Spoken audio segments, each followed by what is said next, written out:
Bueno, vamos a informar. Vamos a empezar, como lo hacemos los miércoles, con la sección de quién es quién en las mentiras, de modo que tiene la palabra Elizabeth García Vilches. Buen día, señor presidente, compañeras, compañeros. Hoy traemos dos notas. Traemos una nota y el reforzamiento de una alerta. Como un servicio a la comunidad, compartimos información que sirve para evitar el uso de medicamentos que carecen de permisos sanitarios. El 8 de diciembre, la Comisión Federal para la Protección contra Riesgos Sanitarios alertó que el fármaco llamado pantoprazol, utilizado para el reflujo, carece de licencia sanitaria y aviso de funcionamiento, por lo que se recomienda suspender su uso de inmediato y acudir al médico. Este fármaco es elaborado por un laboratorio fantasma llamado Medsena, por lo que se procedió a ilegalizar cualquier medicamento de esta empresa, para que tengan cuidado y suspendan de inmediato el uso de pantoprazol. Siguiente, por favor. Es falso que CONACYT se niega a dialogar con los estudiantes del CIDE. Múltiples medios como Reforma, El Universal, Animal Político, La Silla Rota o Milenio han difundido que el CONACYT se niega a dialogar con la comunidad estudiantil e incluso que los estudiantes han sido plantados 5 veces y hasta comparan con el movimiento estudiantil de 1968. Esto es completamente falso. La directora general de CONACYT ha mediado en el conflicto interno del CIDE y ha insistido en el diálogo con los estudiantes. La primera reunión fue un éxito. El 7 de diciembre se llevó a cabo una reunión virtual entre la directora general del CONACYT y más de 40 estudiantes. Dialogaron de manera directa durante casi 4 horas. Los estudiantes invitaron a la directora general a reunirse de nuevo, de manera presencial, el 10 de diciembre en el CIDE. La idea era instalar el diálogo y abrir la escuela, tomada desde el 29 de noviembre. Pues pusieron como condición que la titular del CONACYT firmara una carta de no represalias, que ella les envió firmada el 9 de diciembre. Los voceros de los estudiantes cancelaron la segunda reunión acordada en el CIDE. La comisión de estudiantes no acudió a la reunión preparatoria y sin previo aviso se trasladaron al CONACYT y montaron una mesa en la vía pública. El sábado 15, la directora general del CONACYT volvió a hacer un tercer llamado al diálogo con los estudiantes. Les propuso reunirse el lunes 17 en el CIDE. Los voceros de los estudiantes condicionaron esa reunión a la firma de la renuncia del director general del CIDE, lo cual rompe el principio de confianza de un diálogo incondicional. De nuevo, sin previo aviso y de manera unilateral, establecieron una mesa del diálogo distinta al CIDE. El CONACYT ha insistido en estar dispuesto a intermediar y coadyuvar de manera directa a la atención de las demandas de los estudiantes del CIDE. Y bueno, hasta aquí la información. Solamente queremos dejarles una reflexión. El 30 de junio de este año nació el Quién es quién en las mentiras de la semana, un espacio concebido por la Presidencia de la República para exponer falsedades, infundios, injurias, calumnias, desinformación y noticias falsas que circulan en medios de comunicación y redes sociales. A casi medio año de distancia, el Quién es quién en las noticias de la semana, en las mentiras de la semana, ha buscado ser un instrumento al servicio del pueblo para acabar con las perversas campañas de propaganda negra y combatir la falsedad. Las mentiras en las que incurren comunicadores profesionales que añoran los años en los que se les indicaba qué decir a cambio de jugosas prebendas oficiales. Hoy ya no es así. Esto ya cambió. Muchas gracias, señor presidente. Quedó pendiente. Luego una compañera. 2, 3, 4, 5. Sí. Muy buenos días, presidente. Hans Salazar de Noticiero en Redes. Buenos días a encargada de la sección que últimamente ha sido enfoque de, como no tunden el tema de la sección, pues se meten en otro tipo de aspectos. Creo que el tema de tener nuevos cuadros es positivo. Yo sí lo quiero expresar, aunque algunos compañeros se incomoden, creo que sí es importante. Presidente, yo quisiera preguntar primeramente el punto a propósito de lo que se ha publicado con la Sierra de San Miguelito en el área natural protegida. Se abordó la problemática también aquí de otra área natural protegida federal decretada por el general Lázaro Cárdenas al Parque Nacional Los Remedios, aquí en el Valle de México. Uno de los pocos pulmones que tenemos en el valle. A 8 décadas de existencia ha perdido más de 80% de su territorio y además se encuentra en varios sitios históricos adyacentes. Ya Sedatu tiene un proyecto de rescate para esta área que elaboró el municipio de Naucalpan, que por cierto pues viene concluyendo ya su periodo y ahorita voy a puntualizar a qué me refiero con este punto. El INAH también se dice dispuesto a apoyar en lo relativo a los sitios históricos, pero es indispensable que Semarnat, quien tiene la jurisdicción de todas las áreas naturales protegidas federales, sea quien tome la batuta. Sin embargo, no no se ha tenido respuesta, desafortunadamente. Aquí ya se ha expuesto este punto con usted y quisiera yo preguntarle si se puede también retomar junto con todo este tipo de acciones como la Sierra de San Miguelito el tema de esta área del Valle de México con la Semarnat, que se pudiera estar involucrando de manera similar, presidente. Ese es un punto. Él también lo ligó con en Naucalpan mismo, en este municipio, usted cedió un rancho incautado ahí del NARC. De hecho, se había intentado subastar, no salió, y se le entregó a dicho municipio para crear una universidad. Esta universidad ya se tiene planteada porque me he puesto a investigar si ya funcionaba, si no funcionaba, cuándo va a funcionar, por la conclusión del periodo del gobierno actual que encabeza Patricia Durán. Esta universidad ya se pretende iniciar funciones en enero. De hecho, ya se tiene aplicado recurso al respecto para que empiece a funcionar. Sin embargo, por el cambio de gobierno, ya la nueva, ya electa presidenta municipal, todavía no lo es, de otro partido, ya incluso anunció públicamente que no va a retomar ese proyecto, pues que no le va a dar continuidad. Aquí la pregunta concreta también por ese punto, presidente, es ¿qué va a pasar entonces? Esta información acaba de salir, de hecho, repito, ya estamos a días de que retome esto y se puede perder este proyecto. El fin de haber cedido este espacio, este inmueble, es para esa situación específica. No se puede cambiar en otra actividad o en otro uso. ¿Ahí qué procedería? Es decir, entiendo que se tendría que hablar con el municipio, pero ya ha dicho la presidenta municipal que no lo va a hacer. ¿Habría la posibilidad de que el propio gobierno federal o incluso el gobierno estatal retomen esta responsabilidad para que la universidad sea una realidad, presidente? Y sobre lo de los remedios. Bueno, vamos a pedirle a la secretaria de Medio Ambiente, a María Luisa Albores, que vea cómo está la situación de esta área natural de los remedios, que se revise el caso y que nos dé un informe. Lo que ayer se dio a conocer es de que ya se publicó el decreto para convertir en área natural protegida la Sierra de San Miguelito. Esto es en San Luis Potosí. Lo que tú estás planteando es en Naucalpan. Así es. Sí, del Estado de México. Vamos a pedirle a María Luisa que nos presente un informe acerca de lo del terreno para la escuela. Pues vamos a solicitarle a la Secretaría de Educación Pública, a la maestra Delfina, que entre en comunicación con la presidenta municipal electa para ver si ese es su propósito, el de no darle continuidad al programa de la universidad. Si es así, pues la federación podría hacerse cargo para que funcione la universidad. En el sistema de universidades Benito Juárez, Raquel Sosa podría participar y hacerse cargo de la universidad. Si le significa al gobierno municipal una inversión que esté fuera de su alcance, pues nosotros podríamos hacernos cargo de nuevo, o sea, que el terreno regrese a la federación y hacernos cargo de la universidad. Sí, eso es lo que vamos a explorar. Sí, a explorar, y le vamos a pedir a la maestra Delfín que hable con la presidenta municipal. Presidente, mi segundo planteamiento es respecto a que se ha ido, qué tanto avance hay para lo que fue los trabajadores de Luz y Fuerza del Centro y del Instituto Nacional de Energías Limpias, que aquí también, eléctricas, de energía, pues, que planteamos, que se ha planteado, porque hay varios compañeros que han planteado este tema y que usted dijo que se está ya explorando una, solución porque hay también conflictos internos. ¿Se ha avanzado al respecto? ¿Qué avances concretamente hay en este sentido, presidente? Sería mi segundo y yo le agregaría un último planteamiento. Ernesto Prieto, esta encomienda es del Instituto para devolverle al pueblo lo robado, para ver qué se puede hacer, sobre todo en el tema de jubilación. Eso es lo que se está analizando. Vamos a pedirle también a Ernesto que nos informe cómo vamos y de dónde vamos a sacar los recursos para apoyar a estos trabajadores. Eso pudiera ser próximamente, presidente, es decir, lo más pronto posible. Okay. Es un asunto de justicia. Si tenemos los recursos, se va a llevar a cabo. Ok, presidente. Por último, el día de ayer la Suprema Corte ha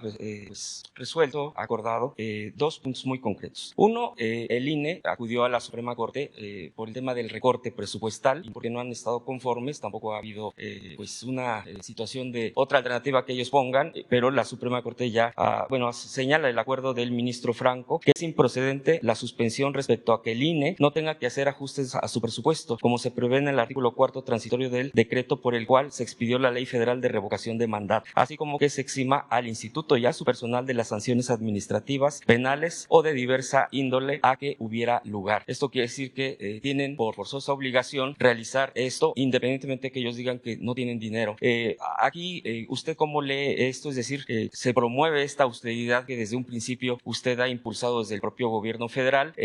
Obviamente no hay aún respuesta del INE concreta, y también ha publicado la Suprema Corte que se tienen que transparentar pues lo que se le ha denominado, ¿no?, el término de obras blindadas, el blindaje de las obras, que usted ya aquí ha aclarado que es un acuerdo, que no es un decreto, pero que se tiene que transparentar. No, por así entendido, no se refiere a que haya algún otro cambio, es decir, el tema de los amparos, que es precisamente por la que también se ha dado este tipo de acuerdo, pero dice se tiene que transparentar, se tiene que proceder al respecto, porque el INAI se inconformó al respecto. También quisiera yo preguntarle qué reacción tiene usted ante esta postura de la Suprema Corte. Pues las dos resoluciones de la Corte son buenas, las dos. Primero resuelve que se tiene que hacer la consulta para el día 10 de abril. Es la revocación del mandato. Se tienen que instalar casillas y se le va a preguntar a la gente si quiere que continúe en la presidencia de la República, quien ya saben ustedes, o que renuncie. Si quieren que yo continúe en la presidencia o que renuncie. Eso es lo que se va a decidir. Y es un precedente histórico. Independientemente del resultado, es dejar sentadas las bases para que sea una realidad la democracia participativa, que quede establecido de que el pueblo pone y el pueblo quita. Es histórico. Entonces, eso es lo que la Corte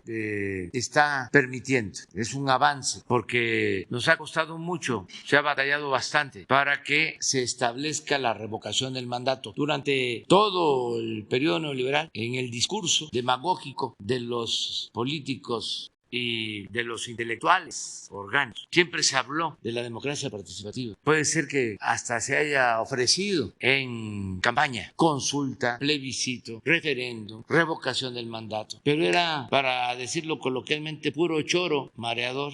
Es hasta ahora que se reforma la Constitución y se permite llevar a cabo la revocación del mandato para que cualquiera que esté en la presidencia, si no actúa bien, a mitad de su mandato tiene que someterse, si así lo quieren los ciudadanos, se tiene que someter a una consulta, y si está mal, para afuera. Entonces, el que se haya logrado esto es un hecho histórico. Entonces, el INE acudió a la Corte planteando que no tenía presupuesto para hacer la consulta, y la Corte resolvió de que tiene que llevar a cabo la consulta con el presupuesto que cuenta el INE, que no puede ser ese un motivo, una excusa, un pretexto para no llevar a cabo lo que es un mandato constitucional. Entonces es muy buena noticia. Entonces todos prepararnos, hasta los de Frena, que son los únicos que están impulsando del flanco derecho. Los demás están ahí callados o inactivos,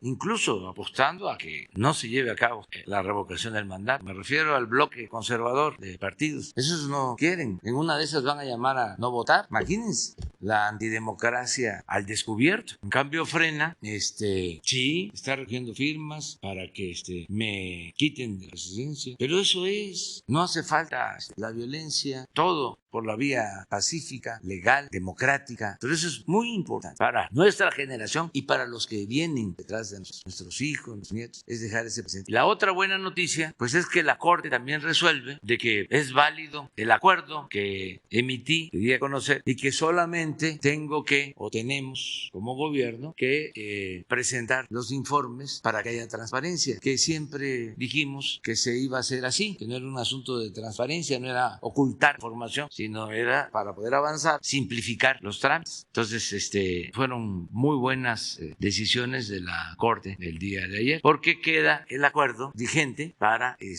no detenernos en trámites, incluso trámites impuestos por las mismas dependencias del gobierno, porque este acuerdo lo firmé para que camine el elefante, que no nos detengamos. Entonces, los adversarios primero plantearon de que lo que queríamos era ocultar información, y eso no es cierto, es mentira, nunca fue ese el propósito. Entonces ahora la Corte dice adelante con el acuerdo, o no impide el acuerdo, pero tenemos que presentar información, pues es nuestra responsabilidad. Además es una convicción, entendemos que la transparencia es una regla de oro de la democracia y no venimos aquí a ocultar nada. queremos que la vida pública sea cada vez más pública. Pero ese acuerdo llevó a que se hablara hasta de un golpe de Estado. Hasta también por eso tenemos que estar alegres, porque ya si la Corte resolvió de que hay que informar y hay que transparentar las acciones del gobierno, pues ya tenemos que estar contentos de que ya no hubo golpe de Estado, se evitó golpe de Estado.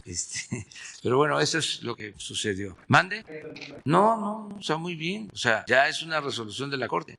¿Cómo? No entiendo. Sí, pero no hay ningún problema.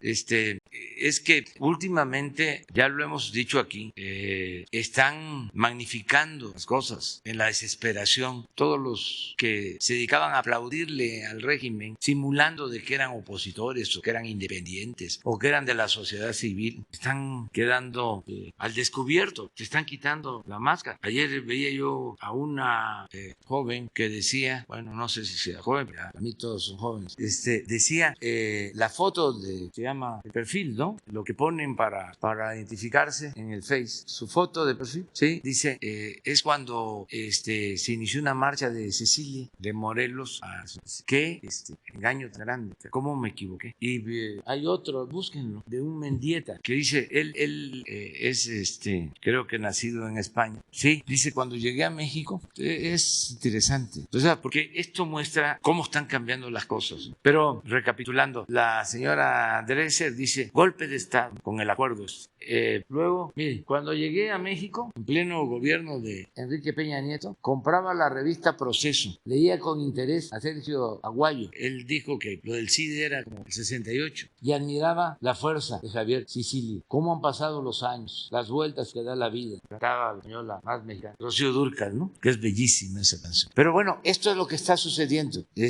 Golpe de Estado, dice la señora Teresa, el 68, Díaz Ordaz, Aguayo y otros, y ya Sicilia se pasó. Hitler, imagínense eso, por la concentración, por el meeting que hicimos. ¿Cuántas veces nos hemos reunido en el Zócalo? Pues yo creo que podemos llegar ya a 100 veces, y antes no éramos Hitler, es hasta ahora, por reunirnos en el Zócalo, pero es su desesperación, coraje, odio, ojalá y recapacite. En el caso de Cecilia, cuando participaba más, recuerdo que hubo un encuentro en Chapultepec y éramos candidatos y a todos besaba, o sea, como una muestra pues de hermandad, de fraternidad. Yo desde entonces lo sentí falso, entonces me quiso besar y dije no, lo maté, a mí no me besó. ¿Quiénes eran los candidatos? Besó a Manlio, besó a Josefina, a Peña, y no me equivoqué, pero es esa política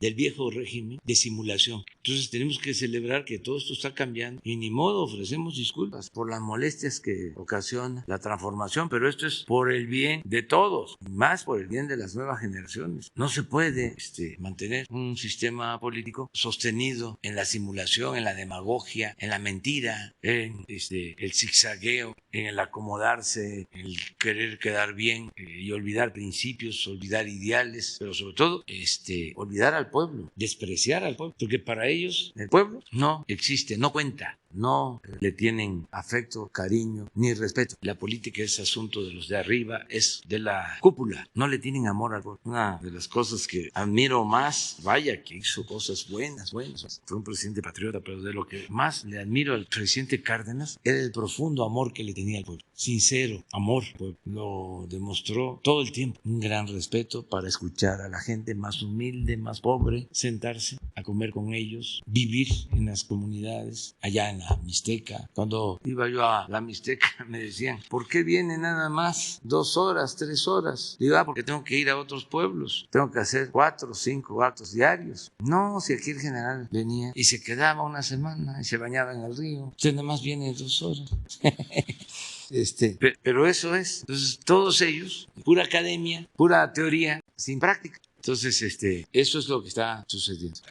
Buenos días, presidente. Judith Sánchez Reyes, corresponsal de Imagen del Golfo de Veracruz. En el sur de Veracruz hemos constatado, mediante los anuncios que se han hecho y de un mayor movimiento económico, la gradual reactivación a través de las inversiones en los complejos petroquímicos de La Cangrejera, Morelos y Pajaritos. Sin embargo, existen representantes de sindicatos afiliados al Consejo Autónomo de Trabajadores y Empleados de México, el CATEM, y la CTM, quienes al momento de identificar a una empresa contratista que empieza a laborar o que empieza a introducir equipo, maquinaria maquinaria, insumos y demás, de inmediato abordan a los trabajadores para imponerles condiciones que van desde una cuota mensual en efectivo de manera onerosa a contratar trabajadores exclusivamente de su sindicato con sueldos y prestaciones pues que están fuera de la normatividad y de la realidad laboral.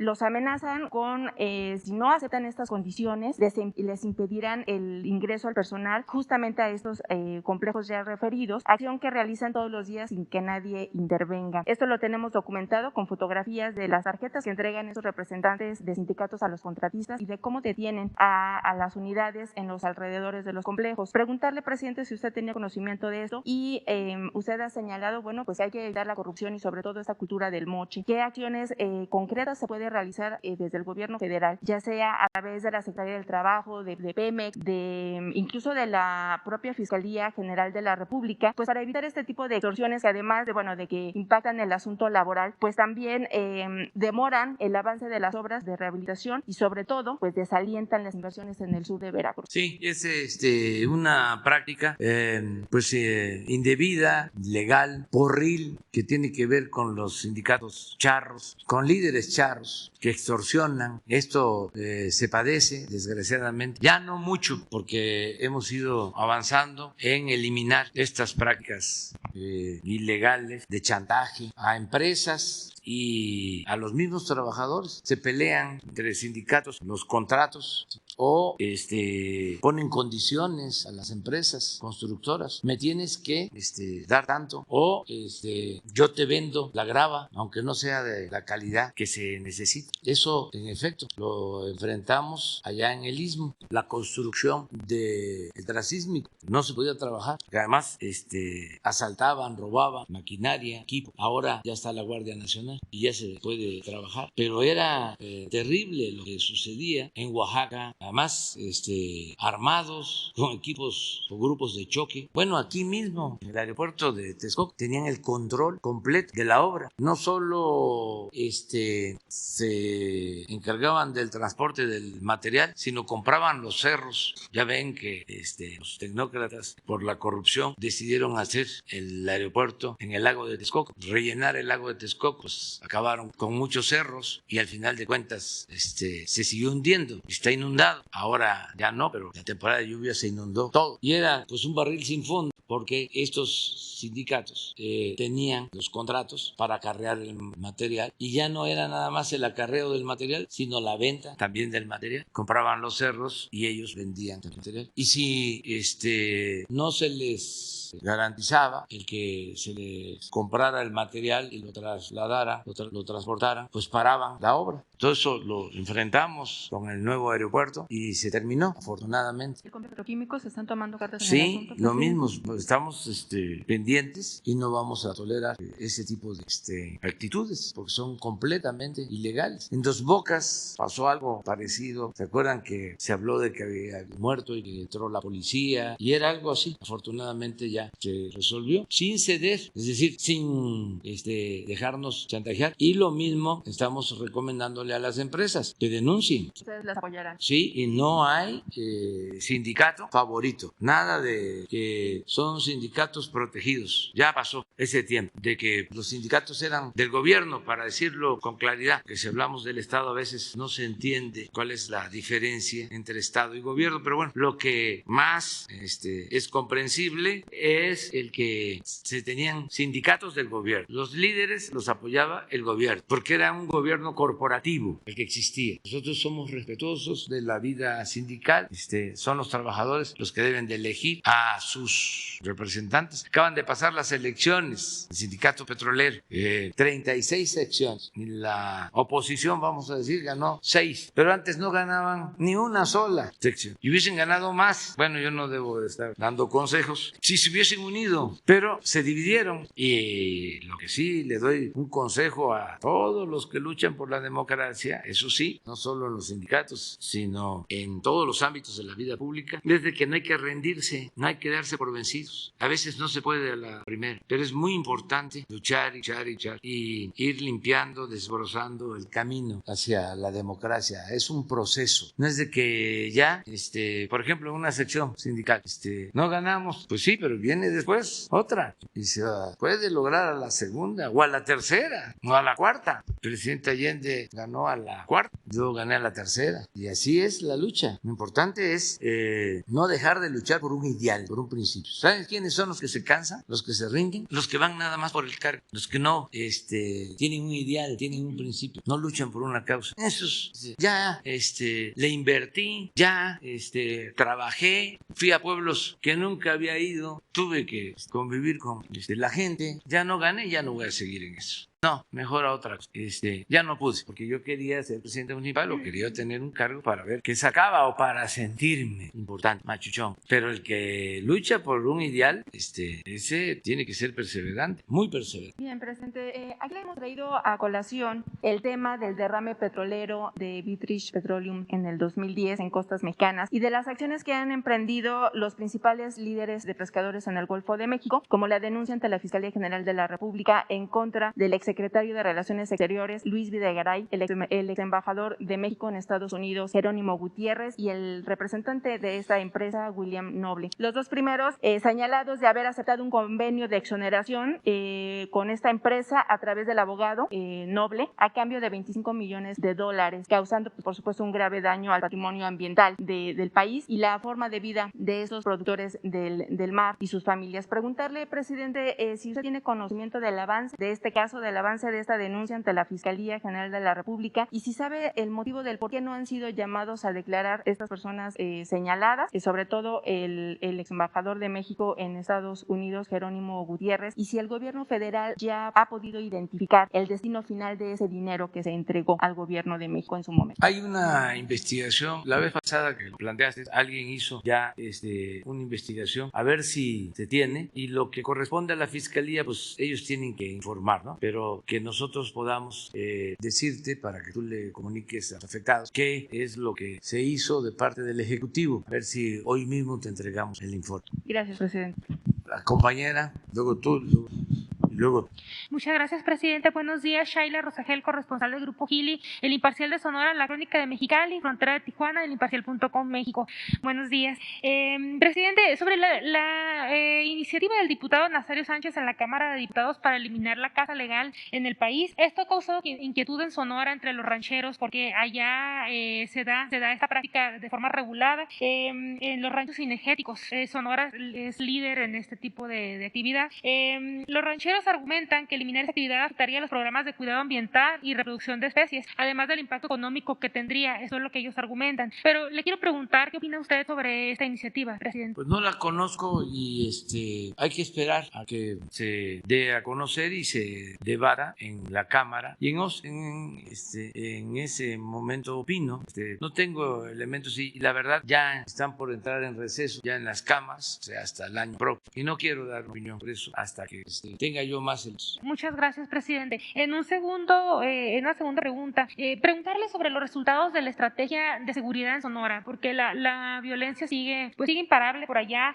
Cajeme se reportan más de 650 homicidios en lo que va del año, y ayer hubo 4 asesinatos, entre ellos una mujer. Entonces, preguntarle cómo va esa estrategia, qué resultados le han compartido. Pues estamos atendiendo el problema de la violencia en Sonora, como en otros estados. Lamentablemente hay 9 estados donde hay más violencia y homicidios, y entre esos 9 estados está Sonora, y estamos llevando a cabo ahí un trabajo especial. Hoy en la mañana, o sea, temprano, después de la reunión de seguridad, me informó el almirante Ojeda que va para allá, a Cajeme precisa. Tienen reunión con el gobernador por los hechos violentos recientes en Guaymas. Va al sur de Sonora y vamos a continuar. Yo voy a regresar de los 9 estados, visitamos 8, nos quedó Sonora porque acabamos de estar, pero yo creo que para enero estoy allá, sobre este tema en particular. ¿En enero estaría en Cajeme o estaría en Hermosillo? ¿Dónde piensa ir? Voy a ir a una gira a Sonora para enero, ya lo puedo adelantar. Muy bien,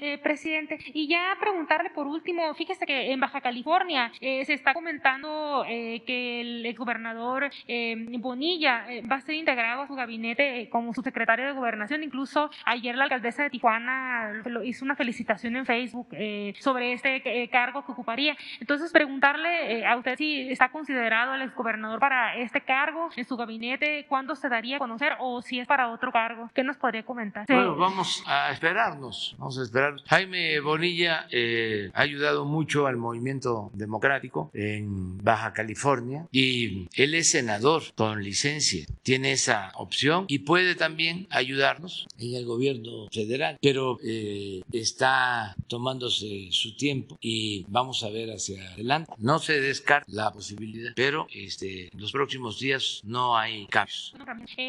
Nada más para puntualizar, ¿la gira que haría a Sonora será por la cuestión de seguridad o también verá otros más como los ERIs o no sé otros qué temas? planeado? O sea, voy a aprovechar para lo de seguridad y quiero ir con los ERIs y quiero ir también a la sierra, a las comunidades de la sierra. Ese es el propósito. Me invitaron a ir a Nacosari, va a ser después, porque acabo de estar hace relativamente poco en Cananea, pero quiero ir a ver a los ERIs y a Yécora, por allá, y a Guaymas por lo de la violencia. A ver. Muy buenos días, presidente. Muy buenos días a todos. Mi nombre es Miguel Velázquez, soy reportero del periódico Publimetro y le quiero realizar el siguiente planteamiento, presidente. La semana pasada ocurrió el lamentable y trágico hecho de Chapa de Corzo en Chiapas, donde al menos 55 migrantes perdieron la vida y un centenar resultaron heridos. Y quiero hablar de algo relacionado con esto, presidente. Esta tragedia sacó a flote un grave problema que existe en nuestras carreteras, que son los accidentes de tránsito que involucran a tráileres y a camiones, autobuses,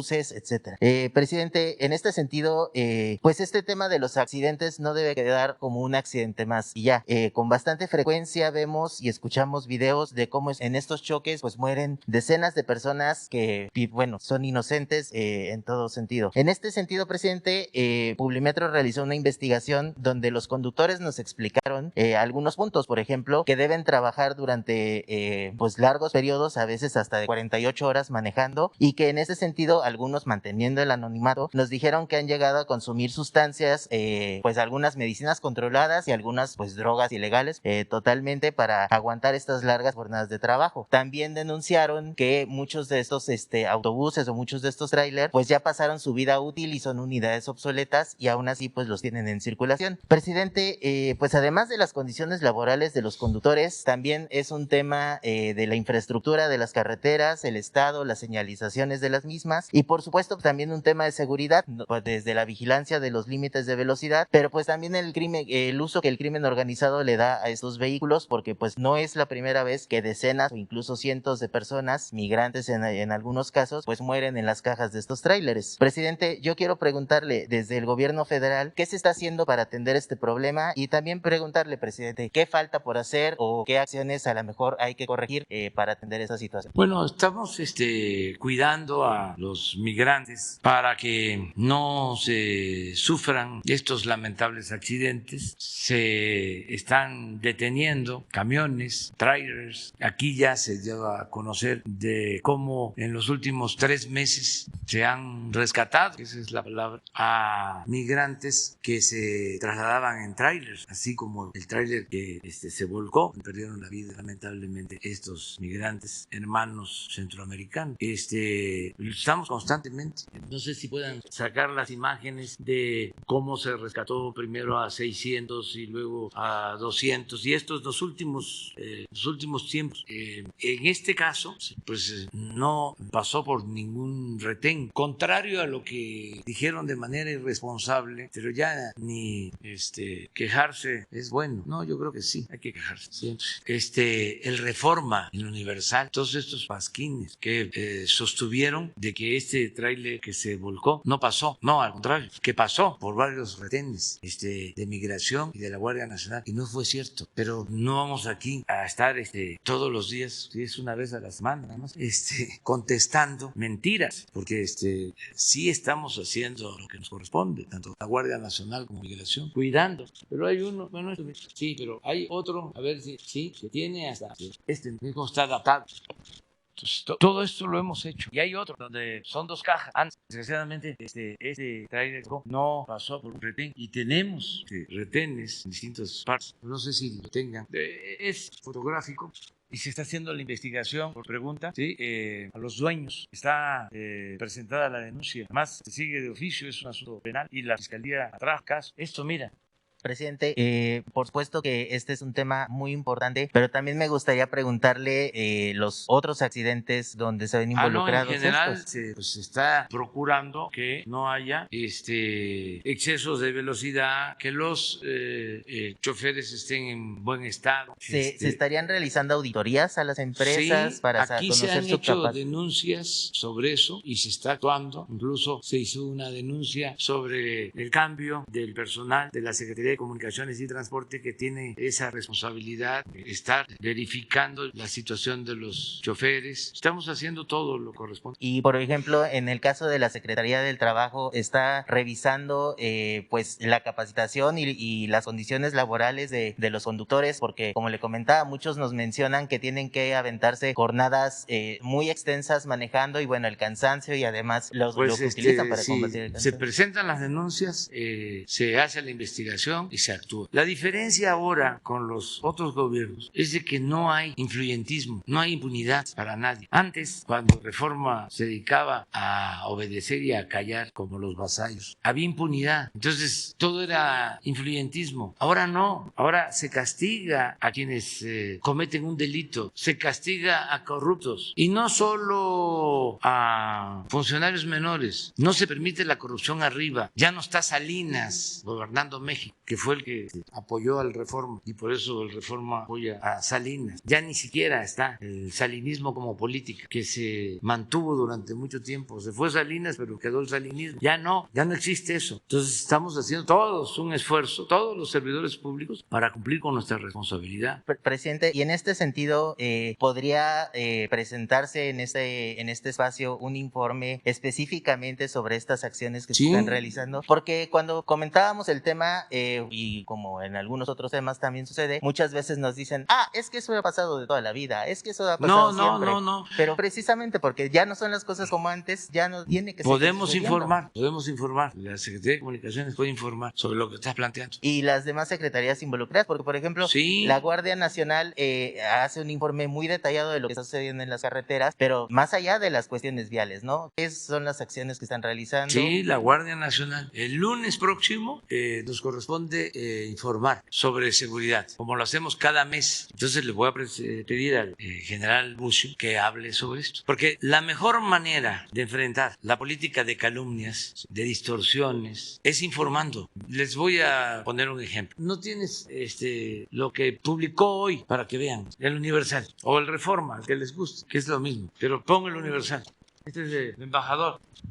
Mire, no me voy a meter con lo de embajador. Mire, corte da revés a AMLO, en acuerdo que blinda ahora. Ese es el Universal. Entonces, me preguntaste, ¿ya habías visto el Universal? No, es que son muy obvios. Entonces, ya aclaramos. ¿Pero qué se entiende? De que el acuerdo que presenté queda sin efecto. ¿O qué leen ustedes? Eso, ¿no? Pues no. Entonces, ¿cómo contrarrestamos toda esta guerra de noticias falsas? Informando. Por eso es muy buena la mañanera, porque nos permite estar informando. Claro, no podemos todo, porque son muchísimos los medios de información, no los articulistas. De 100, 95 en contra. Así está. Entonces, imagínense si nos dedicamos a estar contestándoles. No, nosotros tenemos que confiar mucho en la gente. La gente sabe que estamos haciendo todo lo que está en nuestra parte y no le vamos a fallar. Por eso no pueden, y vamos a continuar. Pero sí, el lunes el general Bucio va a informar sobre lo de las carreteras. Gracias, presidente. Y va a ser muy importante para, sobre todo, saber las acciones preventivas y no esperar ese informe hasta que se da una desgracia otra, porque seguro seguramente en algún momento puede volver a ocurrir. Sí. Presidente, Yo sobre esto también decirles que hay constancia aquí de que siempre estuve planteando, siempre he estado planteando de que es mejor mantener a los migrantes en el sur que el traslado por todos los riesgos que corren. Siempre lo he dicho y claro, siempre he dicho, lo puedo probar, de que lo mejor es atender a la gente donde vive, de que tienen que haber programas de desarrollo en Centroamérica. Nada más en los últimos 3 meses. Yo creo que lo he expresado, pero en foros internacionales y a quien corresponde, en 4 o 5 veces. Le mandé una carta al presidente Biden. A ver, ¿por qué no pones la carta, de favor? Donde le estoy tratando el tema de Centroamérica. Luego, en la ONU lo planteé. Lo planteé en Washington, en la reunión bilateral y en la trilateral, constantemente, porque eso es atender el problema de fondo. No se trata de estar solo reteniendo, sino buscar soluciones de fondo al flujo migratorio. Y vamos a seguirlo haciendo, vamos a seguir con esa política. Presidente, y bueno, finalmente... A ver, sí. nada más para ver si...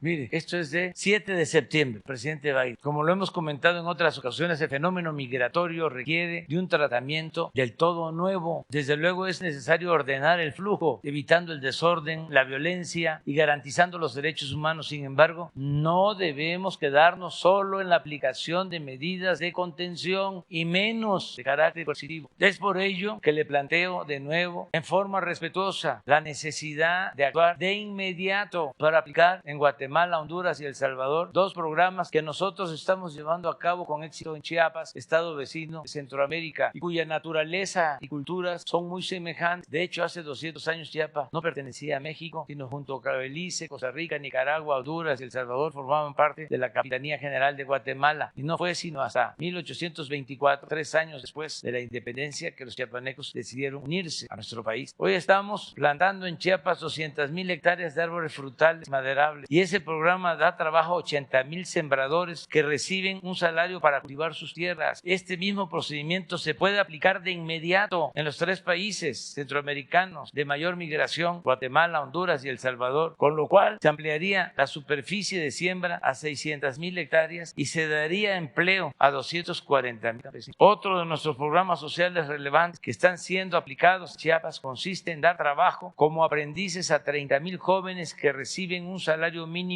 para capacitarse en talleres, empresas y otras actividades productivas y sociales. Si esta acción se aplicara de inmediato en Guatemala, Honduras y El Salvador, se podría mantener en sus países de origen a 90,000 personas de todas las que emigran por falta de trabajo. En suma, con estos 2 programas estaríamos atendiendo en menos de 6 meses a 330,000 personas que verían como una esperanza esta acción conjunta de los gobiernos de Guatemala, Honduras, El Salvador y Estados Unidos. Si el gobierno de usted decidiera asumir esta decisión de manera ejecutiva, nosotros estaríamos plenamente dispuestos a colaborar con asesoría, experiencia y trabajo. A las medidas señaladas agrego, señor presidente Biden, otra que consideramos muy eficaz: suscribir acuerdos con los inscritos en estos programas para ofrecerles en el mediano plazo, de manera ordenada y de acuerdo a la demanda, visas temporales de trabajo para Estados Unidos. Con ello no se perjudicaría a nadie, pues es sabido que la gran nación que usted preside requiere de fuerza de trabajo adicional para impulsar su crecimiento económico, fortalecer su producción y reducir sus importaciones de Asia. En fin, esto es septiembre, pero lo repetí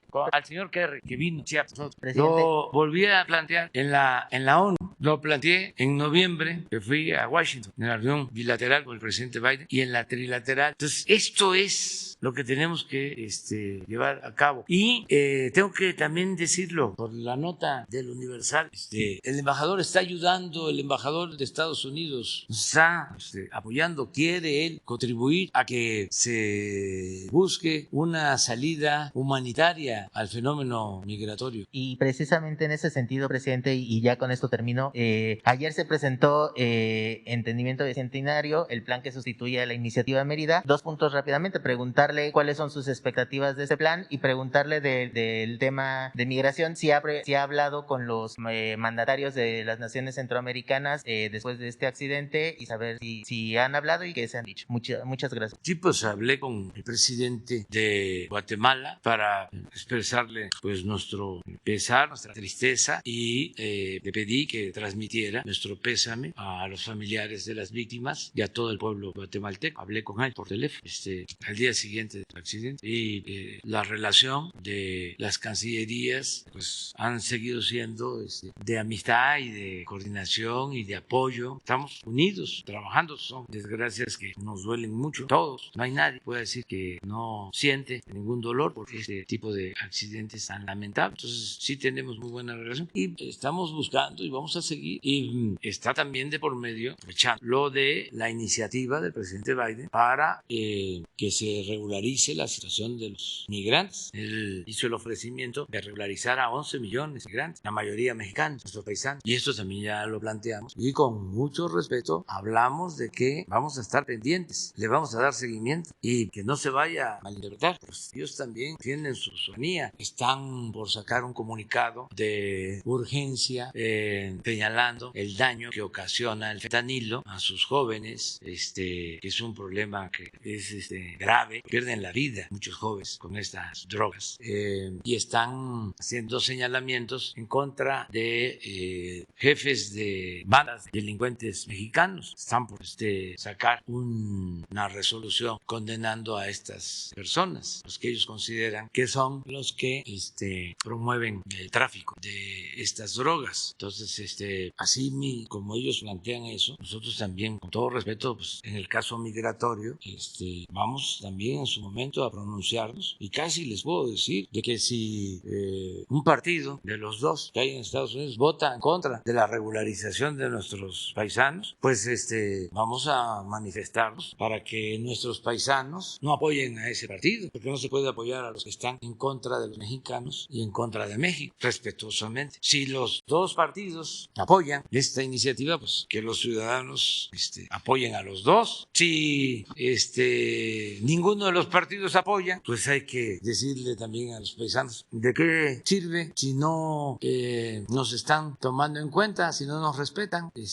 Hay que participar y no es nada nuevo ni extraño. Los hermanos cubanos que están en Estados Unidos son 4 millones, los mexicanos, nuestros paisanos, 38 millones, y los 4 millones de hermanos cubanos tienen diputados, tienen senadores, gobernadores, tienen muchísima influencia, los toman en cuenta para todo, bueno, al grado de que por eso mantienen bloqueada a Cuba, por eso mismo, que es una injusticia ese bloqueo, que es inhumano, es una flagrante violación de derechos humanos, pero es por la fuerza política que ejercen los 4 millones y sus dirigentes de personas de origen cubano que viven y trabajan en Estados Unidos. En el caso de nosotros, resulta que ahora menos, que hay más respeto y se tiene que agradecer, pero antes maltrato al mexicano y hacían lo que querían. Entonces, todas estas cosas tienen que irse planteando con toda franqueza, con respeto, pero poniendo por delante siempre los derechos humanos, los derechos del mejor presidente de los últimos tiempos de Estados Unidos, los derechos que él proclamaba. 4 libertades: derecho a la libertad de palabra, estoy refiriéndome al presidente Franklin Delano Roosevelt, derecho a la libertad de palabra, derecho a la libertad de creencia, derecho a vivir libres de temores, y uno que es muy importante, que tiene que ver con la migración, derecho a vivir libres de miseria. Entonces, es hacer valer esos 4 derechos. Más allá de las fronteras, tiene que ver con la fraternidad universal. Entonces, el lunes, el general Bucio va a informar sobre estos planes. Me tengo que ir, A ver, la compañera. Ya, primera llamada. Buenos días, presidente. Muchas gracias. Meme Yamel de Damexico News y sin censura. El fin de semana, presidente, en su 23ª asamblea, el PRI dijo que le había dado una patada al neoliberalismo que les fue impuesto y que se declaraban de centroizquierda. ¿Considera que eso sería una señal como de buena voluntad rumbo a la aprobación de la reforma eléctrica? Pues sería muy bueno que rectificaran, porque son momentos de definición y ojalá y apoyaran la reforma eléctrica. Eso ayudaría más que 1000 pronunciamientos de que son revolucionarios, de que son demócratas, de que son centristas. hechos, no palabras. Y sí estamos viviendo momentos de definición, porque en el caso de la reforma eléctrica, votar en contra de la reforma eléctrica es votar en contra del pensamiento y de la acción que llevó a la práctica en su momento Adolfo López Mateos, del PRI, que nacionalizó la industria eléctrica. Esto ni siquiera es nacionalizar la industria eléctrica, que se les está dejando a la iniciativa privada el 46% del mercado de la industria eléctrica y el 54% para el sector público, para garantizar el derecho a la energía eléctrica a precios justos, porque no se puede privatizar como querían la industria eléctrica. Entonces, si ellos votan en contra de esta reforma, pues están traicionando los orígenes de ese partido. Pues es traicionar a Lázaro Cárdenas, Adolfo López Mateos, es continuar manteniendo como jefe político y moral a Carlos Salinas de Gortari. Entonces está interesante, hay que tomarles la palabra. Además no va a pasar mucho tiempo porque ya esa reforma, pues yo creo que para el año próximo, en los primeros meses, se va a discutir en la Cámara de Diputados y de Senadores. Y a mí sí me daría gusto que ellos rectificaran. Es de sabios cambiar de opinión, hasta las piedras cambian de modo de parecer. Entonces vamos a esperarnos, no lo descartemos. En el caso del PAN está más difícil, pero el caso del PRI, porque es negarse completamente, o sea, es ir en contra de sus principios, de sus ideales, es traición. Qué bueno que se están planteando esto y la posibilidad de rectificar. No hay que caer en la autocomplacencia, hay que tener capacidad para rectificar. Entonces sí es interesante. Entonces no descartemos que ellos se corran porque se los llevó Salinas a la derecha, a la extrema derecha. Bueno, los unió al PAN. El PRI tiene 4 etapas hasta ahora. Podrían inaugurar la 5ª. La primera es el nacimiento como PNR, Partido Nacional Revolucionario, en 1929, cuando el presidente Calles agrupa todos los revolucionarios de todas las regiones de México. Había muchos partidos y funda un partido de Estado. Luego ese partido se transforma en 1938, se convierte en Partido de la Revolución Mexicana y es cuando surge la CTM, la CNC, los sectores, el obrero, el campesino, llamado sector popular, en el 38. Así surgió la CTM y surgió la CNC, esto durante el gobierno del general Cárdenas, y es cuando se llevan a cabo acciones importantes como el reparto agrario, la nacionalización del petróleo, la industria eléctrica. Luego termina el general Cárdenas y empieza un corrimiento hacia el centro con Ávila Camacho y más al centro con Miguel Alemán, y en ese sexenio, 1946, ¿sí?, se funda el PRI, Revolución Institucional. Y luego llega Salinas y hace el acuerdo con el PAN. Los del PAN dicen que ellos no se sumaron al PRI, sino fue el PRI el que se adhirió al PAN, porque fue su proyecto. Y si se ve con objetividad, así fue. Por ejemplo, toda la política privatizadora, la destrucción de empresas públicas como la Comisión Federal, como Pemex, eso estaba planteado. Así surgió el PAN. La expropiación petrolera es en el 38 y nace el PAN en el 39, un año después, para oponerse a la expropiación petrolera y a la política del presidente Cárdenas. Entonces, en el 88, como se dice coloquialmente, se llama Coyan, y surge el PRIAN, 4ª etapa. Desde entonces votan juntos, todo. El FOBAPROA, por ejemplo, con Cedillo. Acaba de pasar, lo votaron día 12 de diciembre, acaban de cumplirse, lo votaron el 98 aproximadamente, sí, juntos, pero todas las reformas constitucionales las aprobaron juntos, desde Salinas. Se hace una revisión de todas las reformas para ajustar el marco legal a la política privatizadora, siempre votaron juntos. Entonces imagínense lo que significaría que ahora el PRI no votara con el PAN. Sí sería un cambio. Y sobre todo la gente mayor que esté en el PRI, estoy seguro que lo vería bien, porque hay mucha gente mayor, grande, que merece todo nuestro respeto, como todos los ciudadanos, que sigue pensando en la Revolución Mexicana y que cree en la Revolución y que cree en ese partido y le duele muchísimo lo que ha pasado. Entonces, no nos podemos quejar, nos tocó vivir tiempos interesantes. Presidente, para apreciar este mismo tema, ya que los partidos le están haciendo caso y están empezando a definirse, el llamado que usted les haría es, lo acaba de mencionar, hechos no palabras, porque vemos al PAN que ahora tiene esta voluntad de venir y entablar diálogos, mesas de trabajo. El PRD dice que ellos son socialdemócratas y vemos que pues ahora como que están volteando de alguna manera a la izquierda. ¿Consideraría que los partidos deberían de tomar en cuenta al pueblo, a la gente? ¿Qué llamado les haría? Porque para algunos pareciera que esto solamente tiene tintes electorales después, sobre todo, de ver la participación de la gente aquí en el Zócalo el 1 de diciembre. Pues lo más importante es eso, que no olviden nunca que el pueblo manda, que si se está en el gobierno hay que mandar obedeciendo al pueblo. Y si se está en un partido, lo mismo, mandar obedeciendo.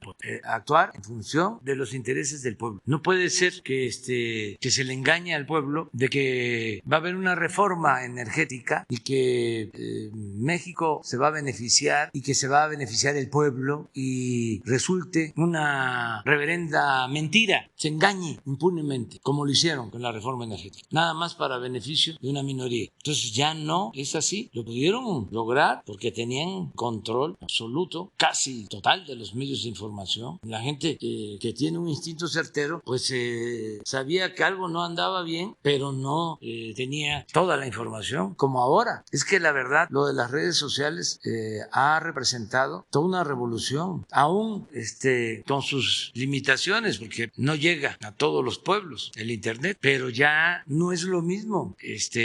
Antes pues eran los periódicos, las columnas de los periódicos. Ahora ya no es así. Ya los jóvenes ya no leen periódicos, ya tienen otras formas de recibir noticias. Entonces, en eso se ha avanzado bastante y la gente está tomando conciencia. Por eso hablo de la revolución de las conciencias, que eso es lo más importante de todo. Y en ese sentido México está a la vanguardia en el mundo. El pueblo de México es de los pueblos más politizados del mundo y esto se ha logrado en los últimos tiempos. Por eso el desconcierto de muchos que no entendieron los reacomodos que se están dando y no dejan de pensar en lo mismo, o sea, en que la política tiene que seguir siendo igual. No han aceptado una nueva realidad. Entonces yo siento que los partidos van a irse ajustando a la nueva realidad. Hasta ahora no lo han hecho. Fíjense que lo más importante es que se están ahora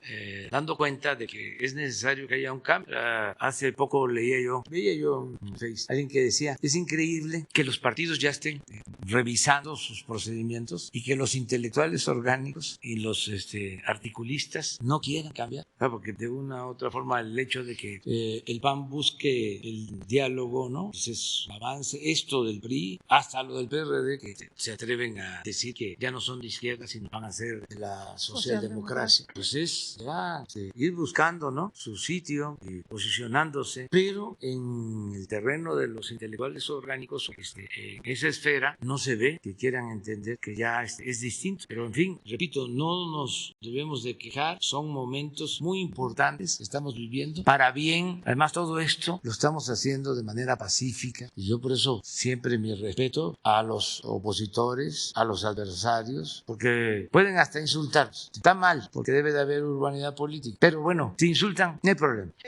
Lo que estaría mal es la violencia, eso sí. Por eso hay que seguir abriendo los cauces democráticos, no cerrarlos. Esto de la revocación del mandato, tú no estás de acuerdo con tu gobernante, participa y puedes, junto con muchos otros que piensan como tú, puedes removerlo, puedes cambiarlo. No a la violencia. La vía democrática es lo mejor. Presidente, en un segundo tema, también relacionado con la reforma energética, una de las consecuencias de esta reforma de la que poco se habla tiene que ver con cómo desplazaron a empresas mexicanas y pequeñas con tal de darle contratos a empresas extranjeras y grandes. Uno de estos casos ya se lo habrían presentado. Es una pequeña empresa en Ciudad del Carmen, Campeche, que lamentablemente en cuanto se aprueba la reforma en 2013, le cancelan los contratos que tenía, desplazan sus embarcaciones y él hace un año se lo encontró, el dueño de esa empresa se lo encontró en un vuelo a Oaxaca hace un año y le comentó la situación. Lamentablemente pasó un año, no se le dio una atención por parte entonces era de la Secretaría de Marina para resolver el tema de las embarcaciones, que todavía las habían dejado mucho más lejos y si no las podían acercar a la bahía, y lamentablemente pues, las embarcaciones sufrieron el tema de la delincuencia organizada y ya no hay forma de recuperarlas. Esta persona ya mandó un oficio a Atención Ciudadana para actualizar la petición y lo que hoy le pide es pues un asesoramiento, una guía, un apoyo por parte del SAT y aduanas para poder dar de baja a esta empresa y empezar de ceros, porque tienen la intención otra vez de contratar a más de 150 personas que tenían y que se quedaron sin empleo a raíz de esta reforma energética. Este no es el único caso, hay muchos otros. ¿Qué se puede hacer con ellos? Se podrán hablar de mesas de trabajo entre el SAT, aduanas, la Secretaría de Marina, la Secretaría de Energía, para que puedan ellos, empresas mexicanas y pequeñas, retomar la producción. Sí, se ve con Raquel Buenrostro y hay mucho trabajo en el sureste, mucho trabajo. Se está invirtiendo y hay trabajo en puertos porque se está continuando con las exploraciones, se están perforando pozos, se está reactivando toda la actividad petrolera y sí hay oportunidades de trabajo. Ahora, una de las quejas, no quejas, sino uno de los planteamientos que están haciendo las empresas constructoras en el sureste es que ya empezó a escasear la fuerza de trabajo, porque hay muchas posibilidades. Imagínense, en Dos Bocas deben de estar trabajando de 25 a 30 mil trabajadores. En Dos Bocas, hoy ahí hay 25 mil, si no es que más, directos, más todos los indirectos. Y el Tren Maya lo mismo, y se está reactivando el turismo y por lo mismo se está demandando fuerza de trabajo en Quintana Roo. Entonces, sí lo vemos. Dos planteamientos muy breves, presidente. Hay 12.500 trabajadores de Altos Hornos de México que, bueno, desde la venta en los 90, vienen cuestionando si se les va a pagar el 5% que se les prometió en ese momento con la venta de Altos Hornos de México. Ellos están alegando que actualmente, bueno, se les deberían más de 31 millones a esos 12.500 empleados, aproximadamente 50,000 pesos a cada uno. Ya fueron con la Secretaría de Economía, ya fueron también con la Cámara de Diputados y los están mandando de un lado a otro. La pregunta que ellos hacen es si con los pagos de Alonso Ancira se podría abonar o se les podría pagar a estos empleados, o qué se puede hacer, porque bueno, llevan años pidiendo ese 5% y algo que no pues haya. Que lo vean legalmente, ¿no? Para ver si tienen el derecho. Es importante decirles que los 200 millones de dólares que se comprometió a devolver el señor Ancira ya entregó 50 millones de dólares y esos 200 millones de dólares se van a utilizar para rehabilitar y producir fertilizantes que van a beneficiar a 1 millón de productores del campo, campesinos pobres, que van a recibir de manera gratuita su fertilizante. Ya esto se está haciendo en Guerrero y es importantísimo porque ustedes pueden ir a Guerrero, a la montaña, donde la producción era de autoconsumo y a veces no les alcanzaba, tenían que comprar su maíz. Ahora, con el programa de fertilizantes y además porque llovió, no solo tienen autosuficiencia, van a tener para vender excedentes. Esto en Guerrero. También se está apoyando en Puebla, en Tlaxcala y en Morelos y se va a ampliar el año próximo a Chiapas, a Oaxaca, a Zacatecas, a Durango y a Nayarit y vamos a seguir ampliando. Estuve ahora en Baja California Sur en una mina de piedra fosfórica que se utiliza esta materia prima para el fertilizante. Se extrae de esa mina que está en La Paz, el municipio de La Paz, cerca de la ciudad, a 1 hora de la ciudad de La Paz. Está esta mina, ahí trabajan muchos, sacan la piedra, la criban, la limpian y un porcentaje la embarcan a las plantas que se tienen en Lázaro Cárdenas, Michoacán, y ahí se produce materia prima para el fertilizante Lázaro Cárdenas. Bueno, esas plantas las compraron también de manera indebida porque están convertidas en chatarra. Se van a rehabilitar porque no queremos vender nada de bienes del Estado, nada, al contrario, estamos comprando bienes. Por ejemplo, la compra de la refinería de Shell en Texas, comprar para México, no vender bienes. Entonces se optó por rehabilitar esta planta y ese dinero de Ancira va a ser con ese propósito para tener los fertilizantes. De todas maneras hay que ver cómo está el asunto de los trabajadores y si legalmente les corresponde, pues se tiene que pagar y decirles con mucha claridad si tienen derecho, no tienen derecho y ya dejar de que anden de una oficina a otra, ¿no? Sino que se resuelve. Eso es lo que puedo decir. Gracias, presidente. Ya, el último tema tiene que ver con Puebla, mi estado. El gobernador Barbosa hace algunas semanas hizo un reclamo a la federación porque dice que no le están prestando mucha atención a Puebla, particularmente el aeropuerto. El gobernador busca concesionar el 51% de este aeropuerto y entregárselo a privados, y quiere que sea pues el mayor centro de carga de la zona. La pregunta que se hace es si la Secretaría de Comunicaciones y Transportes lo va a autorizar, no lo va a autorizar, y el reclamo particularmente es ese, si se le va a permitir. Dice que no se le ha dado una atención como se le está dando a el sureste del país. No, pues estamos ayudando mucho a la gente de Puebla. Es un pueblo trabajador. Estoy hablando del fertilizante. ¿En dónde se les está entregando el fertilizante? En donde siembran las hortalizas. O sea, de Puebla hacia Esperanza. Todas esas zonas. Tanto en Puebla como en Tlaxcala, la gente es muy trabajadora en el campo. Hasta las 5 de la tarde, 6, ahí están sembrando o cultivando. Toda la familia son extraordinarios, muy trabajadores. Y por eso el programa ahí de fertilizantes, ayudarlos, fertilizantes gratuitos. Pero en Puebla, un día no tendremos ahí el resumen de los programas de bienestar de Puebla. Carlos Torres nos los puede mandar. En Puebla, los jóvenes tienen becas para estudiar en las universidades. Hay miles de jóvenes trabajando como aprendices que están recibiendo salario mínimo en Puebla. Todos los adultos mayores de Puebla tienen su pensión, que ahora va a ser a partir... No, este es un resumen general.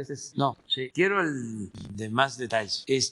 Debemos de estar entregando cerca de alrededor de 1 millón de becas de estudiantes de todos los niveles escolares. Estamos aplicando el programa Sembrando Vida en Puebla. La escuela es nuestra. Tengo casos de sociedades de padres de familia, de madres de familia de Puebla, que reciben su presupuesto para mejorar la escuela, y ellos aportan su trabajo y llevan la piedra al lomo, en burro, hasta las partes más altas, y ahí construyen el aula que necesitan, y hasta les sobra recursos. Con el programa de la escuela es nuestra. Y créditos a la palabra y muchas cosas de apoyo. Ahora lo vamos a ver.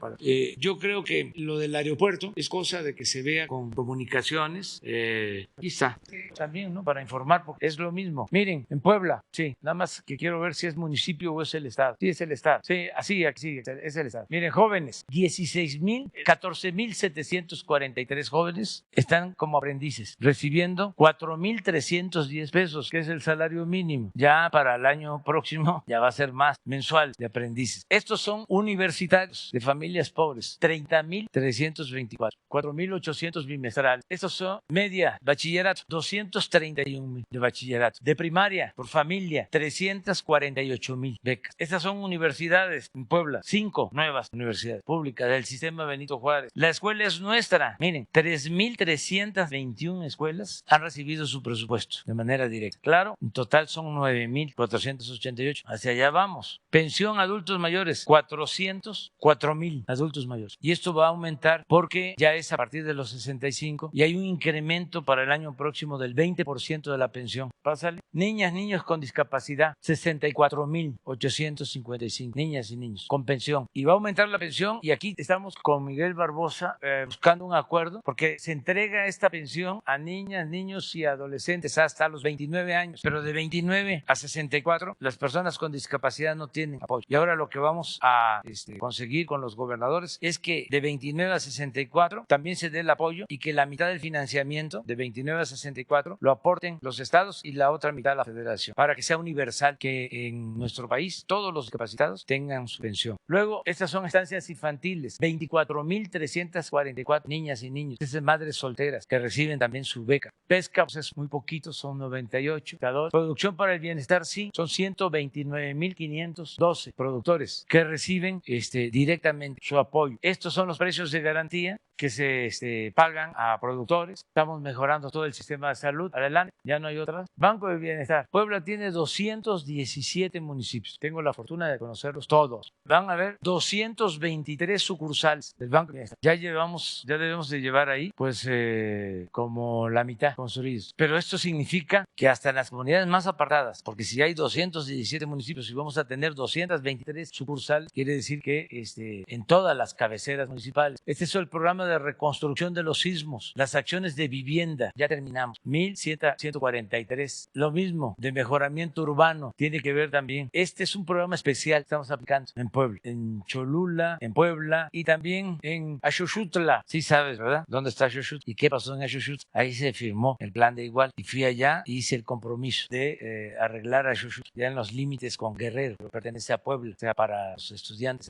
de Ayala se firmó en Axoxutla, Puebla, porque ya estaba siendo muy perseguido Zapata por Huerta y entonces el corredor de Morelos hacia Puebla y Guerrero se movía. Entonces en un jacal ahí se firmó en Axoxutla el plan de Ayala y firmó primero Emiliano Zapata y salió porque estaban fuera los otros jefes revolucionarios campesinos. Salió y les dijo, el que no tenga miedo que pase a firmar. Bueno, vamos a seguir. Tandas para el bienestar, crédito a la palabra. Esto nada más fue para los que tienen trabajadores inscritos en el Seguro Social por lo de la pandemia, 913 créditos. Sembrando vida, 16,849 sembradores reciben un jornal por cultivar sus tierras. Fertilizantes, 23,929 productores y van a ser más. Ya lo pasamos, ya es en general. Bájale más la otra hoja, la otra, no hay otra, hay otra más. Esto significa total, esa es la. Miren, este es un dato. Puebla tiene 1,713 viviendas, con una población de 6,583,000 habitantes. Pero son 1,713 viviendas. Miren cuántos beneficiarios nada más de los programas de bienestar. 1,301,000 y 1,713 viviendas. ¿Qué significa esto? ¿Sí? Que es muy probable que más del 70% de los hogares de Puebla reciba un cuando menos. Esto nunca se había llevado a cabo en Puebla. Entonces, pero no solo es Puebla, así está todo el país. Es un poco también contestar la pregunta de por qué la gente apoya a nuestro gobierno. Es esto, volvemos a lo mismo. Son hechos, no palabras. No hay una comunidad, un municipio donde no llegue un apoyo. Entonces, y esto lo vamos a seguir haciendo y se va a reforzar porque esto es bienestar, pero también de ser humanismo es paz, es tranquilidad. Esto es lo que resulta más eficaz para enfrentar la violencia. Se queda para mañana Reserva Federal. 2, ¿tú también te quedas para mañana? ¿Cómo? ¿Qué cambia la presidencia del INEGI? ¿Algún procedimiento ya? Porque ya faltan estos días. Ya está Graciela. No se ha hecho público. Es Graciela Marx. Ya.